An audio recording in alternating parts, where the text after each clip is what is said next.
Hello guys, ഇന്ന് നമുക്കൊരു paneer butter masala ഉണ്ടാക്കിയാലോ. അതിനായിട്ടൊരു കുക്കർ എടുത്തിട്ടുണ്ട്. അതിലേക്ക് നമ്മൾ അരിഞ്ഞിട്ടുള്ള 2 സവാള ഇട്ടിട്ടുള്ളത് കേട്ടോ. സവാള അരിഞ്ഞിട്ട് നമ്മൾ ആ കുക്കറിലേക്ക് ഇട്ടിട്ടുണ്ട്. പിന്നെ നമ്മളതിലേക്ക് കുറച്ച് ഇഞ്ചി വെളുത്തുള്ളി ചെറുതായിട്ടൊന്ന് അരിഞ്ഞ് വൃത്തിയാക്കിയിട്ട് അതും ഇട്ടിട്ടുണ്ട് കേട്ടോ. പിന്നെ നമ്മളതിലേക്ക് ഒരു തക്കാളി ഇട്ടിട്ടുണ്ട്. ഒരു തക്കാളിയും ചെറുതായിട്ട് അരിഞ്ഞ് അതും ഇട്ടിട്ടുണ്ട്. പിന്നെ നമ്മൾ വറ്റൽമുളകാണ് ഇട്ടിട്ടുള്ളത്. നമുക്ക് എത്ര വറ്റൽമുളക് എത്ര എരിവ് വേണം അതിനനുസരിച്ചാണ് നമ്മൾ വറ്റൽമുളക് ഇടേണ്ടത്. നമ്മൾ 2 ഇട്ടിട്ടുണ്ട് കേട്ടോ. പിന്നെ നമ്മൾ കുറച്ച് ബദാമും കുറച്ച് കാഷ്യൂ നട്ട്സും അതിലേക്ക് ഇട്ടിട്ടുണ്ട് കേട്ടോ. എന്നിട്ട് നമ്മളതിലേക്ക് ഒരു ഏലക്കായി, പിന്നെ കുറച്ച് മല്ലിയുടെ കുരു, പിന്നെ നമ്മളതിലേക്ക് ഒരു കഷ്ണം പട്ട ഇട്ടിട്ടുണ്ട്. പിന്നെ നമ്മൾ 1-2 ഗ്രാമ്പും കൂടി നമ്മളതിലേക്ക് ഇട്ട് കൊടുത്തിട്ടുണ്ട്. പിന്നെ നമ്മൾ കുറച്ച് ജീരകമാണ് ഇട്ട് കൊടുത്തിട്ടുള്ളത്. കുറച്ച് വലിയ ജീരകം നമ്മളതിലേക്ക് ഇട്ട് കൊടുത്തിട്ടുണ്ട്. പിന്നെ നമ്മളതിലേക്ക് കുറച്ച് പൊടികളാണ് ഇട്ട് കൊടുക്കുന്നത്. ജീരകം പൊടിച്ച പൊടി ഒരു 1/4 ടേബിൾ സ്പൂൺ ഇട്ട് കൊടുത്തിട്ടുണ്ട്. പിന്നെ നമ്മളതിലേക്ക് കുറച്ച് ഗരം മസാലേൻ്റെ പൊടിയാണ് ഇട്ട് കൊടുത്തിട്ടുള്ളത്. ഗരം മസാലയുടെ പൊടിയും 1/4 ടേബിൾ സ്പൂൺ ഇട്ട് കൊടുത്തിട്ടുണ്ട്. പിന്നെ നമ്മളതിലേക്ക് ആവശ്യത്തിനുള്ള ഉപ്പും കൂടി ഇട്ട് കൊടുക്കണം കേട്ടോ.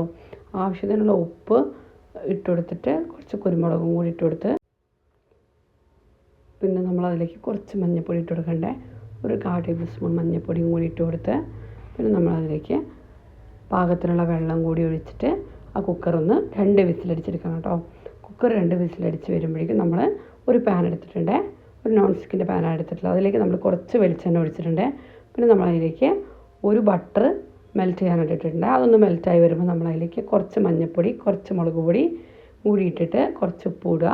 എന്നിട്ട് നമ്മൾ അതിലേക്ക് പനീർ ഇട്ടിട്ടുണ്ട്. പനീർ ഒന്ന് ഫ്രൈ ആയി വരാൻ വേണ്ടിയിട്ടാണ് നമ്മളതിലേക്ക് ഇട്ടിട്ടുള്ളത്. അപ്പോൾ അതിൽ കിടന്ന് പനീർ നന്നായിട്ടൊന്ന് ഫ്രൈ ആയിട്ട് വരട്ടെ. അപ്പോൾ നമ്മുടെ പനീറൊക്കെ ഒന്ന് അത്യാവശ്യം ഫ്രൈ ആയിട്ട് വന്നിട്ടുണ്ട്. അപ്പോൾ നമ്മളതിലേക്ക് കുറച്ച് കറിവേപ്പിലയും കൂടി ഇട്ട് കൊടുത്തിട്ട് ഒന്നുകൂടി ഒന്ന് ഇളക്കി കൊടുത്തിട്ടുണ്ട്. എന്നിട്ട് അതൊന്ന് ഫ്രൈ ആയി വന്ന് നന്നായിട്ട് ഫ്രൈ ആയി വരുന്ന സമയത്ത് നമ്മൾ ആ കുക്കറിൽ വേവിച്ചിട്ടുള്ള ഇത് അരച്ചെടുത്തിട്ടുണ്ട്. അത് അരച്ചെടുത്ത് നമ്മൾ ആ പാനിലേക്ക് ഒഴിച്ച് കൊടുക്കുക. അതിലേക്ക് ഒഴിച്ച് കൊടുത്ത് അതൊന്ന് തിളച്ച് ഒന്ന് റെഡിയായി വരുമ്പോൾ നമ്മളതിലേക്ക് കുറച്ച് മല്ലിയിലയും പിന്നെ നമ്മൾ കുറച്ച് കുരുമുളക് പൊടിയും കൂടി ഇട്ട് കൊടുത്തിട്ടുണ്ട്. പിന്നെ ഉപ്പ് കുറവാണെങ്കിൽ നമ്മൾ കുറച്ച് ഉപ്പും കൂടി ചേർത്ത് കൊടുക്കണം. പിന്നെ നമ്മളതിലേക്ക് ചേർത്തിട്ടുള്ളത് മറ്റേ ഒറിഗാനോ ആണ് കേട്ടോ. ഒറിഗാനോ കൂടി നമ്മളതിലേക്ക് ചേർത്ത് കൊടുത്തിട്ട് നന്നായിട്ടൊന്ന് ഇളക്കി കൊടുക്കുക. ഇപ്പം നമ്മുടെ പനീർ ബട്ടർ മസാല ഇവിടെ. അപ്പോൾ ഇതുപോലെ ഒരിക്കലെങ്കിലും നിങ്ങളൊന്ന് ഉണ്ടാക്കി നോക്കുക. ഇതുപോലെ കൂടുതൽ വീഡിയോസ് കാണാനായിട്ട് നമ്മുടെ ചാനൽ സബ്സ്ക്രൈബ് ചെയ്യാനും ലൈക്ക് ചെയ്യാനും ഷെയർ ചെയ്യാനും മറക്കരുത്.